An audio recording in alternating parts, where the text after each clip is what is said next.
Iron सिर्फ कार्यक्रम में पिलाई गई दवाई से स्कूली बच्चों के स्वास्थ्य खराब होने के चलते आज इंदौर के रेसिडेंसी कोठी में डॉक्टरों की महत्वपूर्ण बैठक आयोजित की गई, जिसमें आयरन से जुड़े तमाम डॉक्टर बैठक में मौजूद रहे।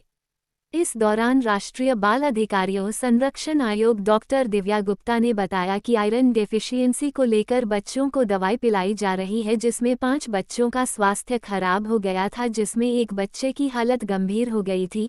उन्होंने कहा कि सरकार की नीयत में कोई खराबी नहीं है, सरकार बच्चों के लिए अच्छा चाहती है, लेकिन किसी बच्चों को रिएक्शन आ जाता। जहां इस कार्यक्रम में करीब 120 बच्चों को आयरन की दवाई पिलाई गई थी, उसमें एक बच्चे को रिएक्शन हो गया था। हालांकि उसके रिएक्शन किस वजह से हुआ है, इस बात की जानकारी के लिए बच्चों से मिले और डॉक्टर से जानकारी ली गई।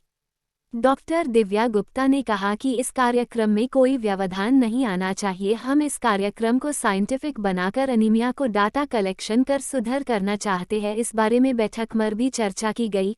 उन्होंने कहा कि वह दवा कंपनी जिसके कारण दवाई पिलाने से परेशानी हुई है, उसका बैच छीन लिया है और रैंडम सैंपलिंग के लिए इन दवा को लैब भेज रहे हैं, ताकि लैब में पता किया जा सके कि आखिर इस दवाई में क्या परेशानी थी, और यदि इस दवाई में कोई परेशानी है तो इस दवा कंपनी से हमें दवा बनानी है या नहीं है। बैठक में इस पर भी चर्चा की गई।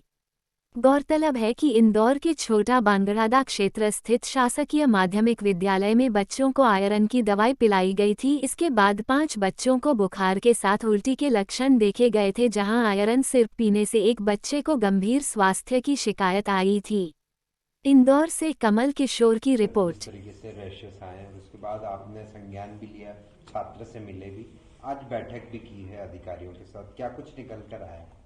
देखिए, मेरा निवेदन ये था कि उस बच्चे को तो हमको जानकारी लेनी ही है कि उसके साथ क्या हुआ और क्यों हुआ, लेकिन ये हमारा सरकार का एक एनीमिया का कार्यक्रम है, जिसमें हम बच्चों को आयरन डेफिशिएंसी को मान के उनको दवाई पिलाई जाती है। सरकार की नीयत में कहीं कोई दिक्कत नहीं है, सरकार तो बच्चों के लिए अच्छा ही चाहती है, लेकिन किसी बच्चे का उसका रिएक्शन थोड़ा सा आउट ऑफ प्रोपोर्शन ज़रूर है। जहां 120 बच्चों को दवा पिलाई गई, एक बच्चे में रिएक्शन हुआ है, उसका रिएक्शन का कारण क्या रहा, क्यों रहा, इतना रिएक्शन अनुपात के अनुरूप नहीं पर थोड़ा उससे ज़्यादा क्यों हुआ, इस बात की जानकारी लेने के लिए मैं चाचा नेहरू भी गई थी, बच्चे से मिली भी हूँ और डॉक्टरों से भी जानकारी ली है। इस कार्यक्रम में कहीं और कोई व्यवधान तो नहीं आना चाहिए। कैसे हम और उसको सुचारू कर सकते हैं, किस तरह से उसको और साइंटिफिक बना सकते हैं, किस तरह से उसमें डेटा कलेक्शन और एनीमिया को किस तरह से सुधारा जा सकता है, इस बारे में थोड़ा संज्ञान लिया है। वो दवा कंपनी जिसका ये दवाई पिलाने के कारण तकलीफ हुई है, उसका बैच हमने सीज कर लिया है। रैंडम सैंपलिंग के लिए इन सारी दवाओं को थोड़ा सा हम फिर वापस लैब भेज रहे हैं, ताकि उसके लैब में भी हम पता कर सकें कि क्या दिक्कत आई।